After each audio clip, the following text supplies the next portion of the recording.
welcome to our weekend release. This is the bonus podcast episode where we see how much extra content we can squeeze into your week.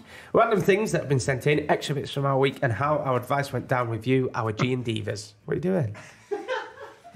Sorry, Ben and I were just communicating. Apparently I was being a bit chaotic. Oh. Well, Jordan, we're going to have a handwritten Spesh. A handwritten Spesh? Yes. We're going to have a hand Spesh. Look at all... Oh, wow. Audio. That's bulging. Yes, my postbag has been bulging. I have responded to most people that have written in, certainly a few months ago. I'm sure there are more letters that I need to start. If you've written in fairly recently, I will get round to it. So are these all the handwritten letters that people sent in? Yes, so some of them might be dilemmas. Some of them are just people saying nice things. Who's that? Why is that one in blood? Who sent that? Yeah, someone's written that in blood. And that... I don't know what that is. Well, this one is from... Oh, it says, we've got your producer hostage. A ransom of £10,000 or he dies by the end. We'll manage with it. Yeah. Get Jack on the phone, he can replace him. We'll manage with it. Don't worry about that. Keep him. This one is from Sam. Okay, and this one came in August. It was responded to ages ago. I just want to point out. Okay. Was it actually? Yes. Came in August. It's nearly August now. August last year, 22. Hello. How are you? All good, I hope. I have two queries that I'd love to hear your take on. I'm an autograph collector and send out lots of letters to celebrities to request their autographs. I always write, like I have in this letter, hi, how are you, etc., but was wondering what proper etiquette would be. Should I be more formal, such as Dear Mr. Hanson, Dear Mr. North? What would be the best opening line? My second question isn't so much to do with etiquette and more to do with modern language. I am male but feel partly non-binary. The gender I most associate with is known as... and I hope I read this correct because your writing I can't quite read, is demi-bay or demi-guy? Oh, demi-boy or demi-guy. I am engaged to be married but didn't really want the masculine label of husband, but other options like spouse feel a bit too old-fashioned. Any ideas what a non-binary person who is married could or should be called? I love the podcast. Keep up the good work. Also, any chance I could get yours and Jordan's autograph? Thank you. Much love, Sam. Well, we have sent the autograph, so that's gone back. Oh, did we? Yes. Did we send the autographs? What are you doing? Stop kicking your water bottle. I'm sorry. Yes, we sent that back a while ago. How would you address a letter for an autograph? I think it's how. Yes. So if it was like Alison Hammond, you wouldn't say Mrs. Hammond, would you? You'd say Dear Alice. Ms. Hammond. You'd just say Dear Alison. Yes, Dear Alison I think is fine in that instance. Dear Jordan, Dear William. If they're obviously an older generation, you know, Dear Dame Judy, for example. Or Hyacinth Bouquet. Dame Patricia. Have you got her autograph yet? I do actually have her autograph from when I was 7. What? She was in The Importance of Being Earnest at the Theatre Royal Bath, and my parents' friends knew her, and so arranged for her to sign the programme. So age 7, I have a Dear William, with love, Patricia Routledge. And was you a fan of I watched Keeping Appearances age 7. It had a huge impact on my life. Are you joking? Did you watch it that young? Yeah, first episode. We talk about this on Keeping Appearances, the Luxury Podcast. Did your mum and dad, were your mum and dad fans of it as well? Yeah, because they were watching it and I couldn't sleep, and I came down and said, I can't sleep. And they said, well, just watch this and then go to bed.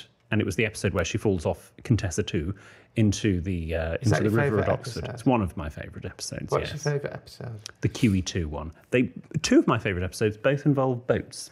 I don't think I've seen the QE2 one. Is it a special? Oh my God! Is it a special? Yes. I don't think I've seen an hour-long special. No, I've not seen that one. It is literally the best episode they ever did. I've seen them all like 4 times over, but I didn't know there was a QE2 one. You, me, and Jonathan. Yeah. We're going to have to I'll be a guest on your podcast. No, we don't do guests. Well, actually, that's not true. But we Fine. I don't need... Fine. Cheers. What? We just talk about the episodes. But maybe you haven't seen the QE2. No, I didn't know she went on the QE. I think... It is literally... I've seen them all. Funny. I've seen them all. I always watch them when they're on now. I've seen them all. I know all words and stuff, but I didn't know there was a QE2 one. It's like Fools and Horses one. I only got round to watching the one where they were in America. In America? Yeah, and Del Boy's the doppelganger of this mafia boss. It's not that great. Oh, okay. That must have been the latter series. I was like, when they had budget. I've never seen this before. Wow. Oh, no, please. The QE2 one is the best. Okay. Anyway, back to Sam's letter. We've completely digressed. Look, I don't know if I have a really good answer to the husband-spouse label thing. Whatever you're comfortable with. Whatever you are comfortable with. Partner, life partner. Yeah. Marriage partner. Other half. Other half. Just say partner or married partner, life partner.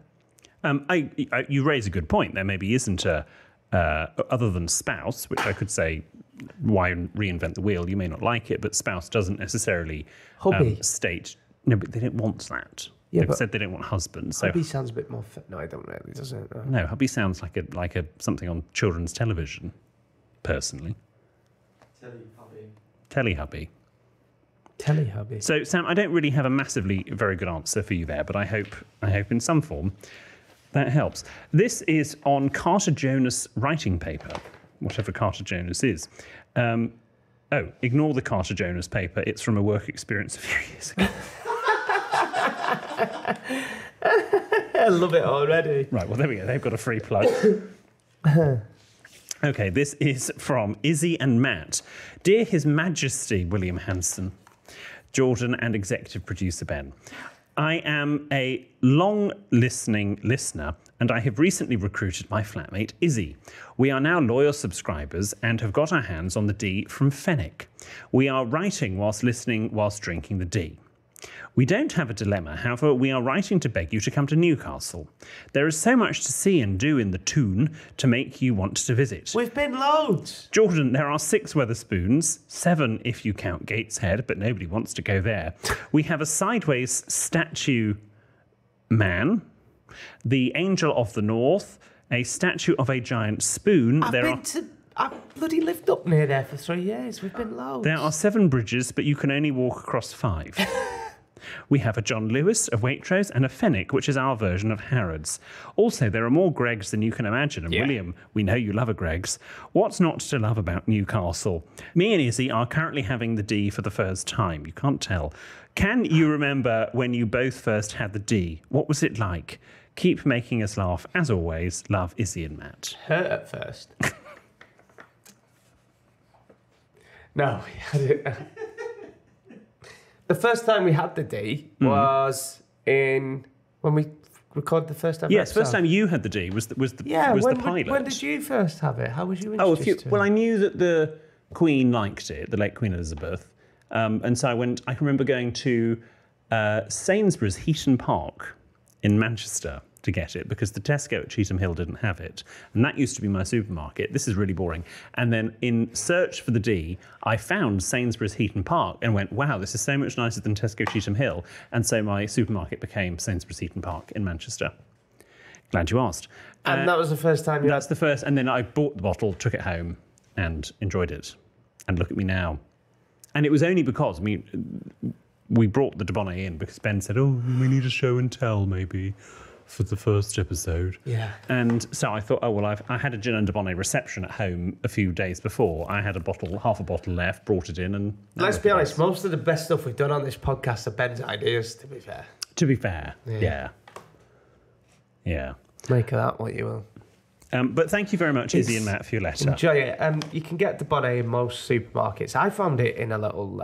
they do it in most, wine shops and alcohol stores, little bougie ones, but... Yeah, I like it as a summer drink. Do you? I prefer it as a summer. I don't really have it in the winter, but in the summer if I'm at a barbecue and stuff. Do you take it round to people? Yeah, it's my little thing now. Oh, is it? Yeah. Nice. This is from... Sign it as well. What's this? Oh, it's my laser back. My laser hair removal home How's that going? Yeah. Have you had no, you haven't had another session I had one today, yeah. Did you? Yeah, it's agony. Have you noticed any difference yet? Yeah. Can you tell? All right. Okay, this is from Leah Long. This is from Retro, from June 2022. Dear William, Jordan and producer Ben, I've been listening to Help I Sexted My Boss for over a year now and have been meaning to write in for a while. Unfortunately, I'm a long-time sufferer of depression, anxiety and panic attacks. Sometimes this can feel very lonely. However, when I am struggling, I always put on an episode of the podcast and it really lifts my spirits. Help I Sexted My Boss, which really should have a comma in its name. Leah, you do not know what kind of worms you are opening. Why doesn't it have a comma again? Well, you talked to Stuart. I want an exclamation mark in. Yes, it was going to be, help! I sexted my boss at one point. Why doesn't it have a comma in? I don't know. Talk to Stuart. Okay. Well, the thing is, you see, boys, the thing is I don't like a comma. And it means we'd have to pay more money on the labels and on the advertising when we ever got the logo printed. So it saved me £1 per label, you see. So that's why I don't do it. I saved us £1. And with that, I'm happy. And it means I can get an extension of my big, massive house because I'm the exec producer of this. We don't have punctuation in Wales. And we don't have punctuation in Wales. And if you ever see that naughty Norman Price, I'm going to kick his arse, I am. Because one fire's bad enough, but doing it every bloody week. Anyway, Help I Sexted My Boss without punctuation has been a light in the darkness for Leah. Oh, bless you. It's always her go-to distraction when she's feeling anxious, and company when she's lonely, and always a good laugh. She recommends our podcast to others. Thank you. As someone who works in the healthcare sector, I know the podcast has also helped keep some of my colleagues going through the stresses of the past couple of years. Thank you all for helping to lift the spirits of me and many others. I look forward to a new episode every week. My only disappointment is that I want the D, I need it now, and can't seem to work out when or how. I really am ready and willing and eager, you see, but none of the shops I have visited have given me the D. Love it. I do long and yearn for the D, but I suppose I will have to keep searching long and hard. Thanks again for the laughs. Warmly, Leah. Leah, that's such a lovely message. Thank you so much. And we don't say this enough, but all the lovely words, and we do read them quite often from people saying you help us through dark times and stuff. It really does mean a lot. So thank you. Okay, this one is from Anonymous. This one came in more recently than the last couple. Dear William and Jordan, there's an issue concerning a housemate of mine and her well-hung boyfriend. More on that later. Wow. They have been together for around a year, and it would seem that they are still very much in the honeymoon period, or whatever the equivalent is for rabbits. One only has to lay one's head down at night, and the scheduled pounding begins. If only that easy. Living in a very luxury student house, they always have an audience as the sound resonates through the thin Victorian walls. Their enthusiasm might be understandable, and some do enjoy getting jiggy with it more regularly than others, but the collateral damage of their antics stems much further than we first realised. I mentioned that her boyfriend was well hung. We know this as he is a boastful character and regularly enjoys whipping out his downstairs member for all to see and admire. That is not okay. His excellent endowment seems to be giving his girlfriend significant pleasure. However, my housemates and I have started noticing evidence of this in parts of the house that one might not expect. While sitting down to have a luxury candlelight supper the other day, I glanced down and noticed some white, crusty remains on the edge of the table. Oh, I thought this may have been some spilt creamed horseradish or another executive condiment, but upon inspection with a novelty UV light... Who has a novelty UV light stand? Jesus. I happened to reveal the remains of some gentleman's relish. Continuing my investigation... Gentleman's relish? I like that. I've had that before. No, I mean, there's a thing called... Tell me more. There's a thing called gentleman's relish, isn't there? Yes, that is a condiment. Yeah. Yes. Yeah, it's horrible. Yeah, it's like pickles. Yeah. I had it on Lad Bible. I did. Made me try a load of weird things. Yeah. Continuing my investigations, the bathroom, kitchen and sitting room were all hoarding similar evidence. On the granite surfaces, the washing machine, and even on the William Morris curtains. You won't know what they are, but don't worry. I'm sure... Curtains? Yeah. I'm sure he likes to mark his territory. However, the thought of my beef medallions being infused by the product of his manhood frankly turns my stomach. What is the etiquette of telling the happy couple that we know they are splashing their gash all over the gaff and to politely refrain? Help, I live with an nymphomaniac. Best, Anonymous. Anonymous, you've got a way with words. That's a beautifully written letter. awesome alliteration there. Yes. Really good. I like the creamed horseradish analogy. I like the, yeah. You like the gentleman's relish. It was, yeah. I love creamed horseradish. I bet you do. No, you do. Didn't Mikey ban it from the house? No, but I do. Should I admit this? I put creamed horseradish and actual creamed horseradish, I should just point out, on quite a lot of things at home. Yes. I had it on my toad in hole on Monday. Did you? Yeah, it's great. You liked it creamed as well? Yeah. It's nice on a Sunday dinner as well. Nice. Do you like mustard? No. Mikey does. No, don't like mustard. See, I like English mustard and American mustard. Are you? Yeah. How transatlantic. Yeah. I love mustard. But don't like Dijon. Don't like what? Dijon. The French one. Is that French mustard? Or is Dijon? It's Dijon. Is it? Is it? Dijon? Is it Dijon? Yes. I always called it Dijon. Is it French? It's a Dijon mustard. A Dijon. I thought you said Goujon. Is French and Dijon the same? Well, Dijon is a part of France. It's prickly, innit? It's got bits in it. Is that Dijon? No, you mean whole grain? I don't know. Mustard chat. Don't get this on Radio 1. I think you just have to be direct here, Anonymous, and you just say to your flatmates, I have found whatever you want to call it, cum all over the worktops. It's really inappropriate. Stop doing it. Yeah, I think I feel like we're giving the same advice out all the time at the moment. Just talk to them. You've got to, say, look, stop jizzing on me furniture. Yeah. I mean, we can put up with shagging all the time, but please stop jizzing on furniture. Make preparations. If you're going to go to a table, get some tissue or put a towel down. Yeah, if you want to do it all over the house, get your own place. This is a communal space. Go and do it in your bedroom. That's your room. Anywhere else is our room. And if, for whatever reason, you're going to do it in the kitchen, for example... Yeah, if you're going to do it in the kitchen, don't pull out. Wow. That was not what I was about to say. I was going to say, wipe up afterwards. Okay. Wow. Do you want to do the ending? Not going to do any more letters? No, I think that's fine.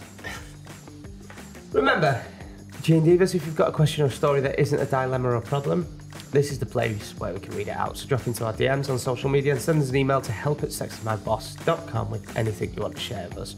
We also love hearing back from the people we offer advice to, so if that's you, do get back in touch with producer Ben. We'll see you next week. Goodbye.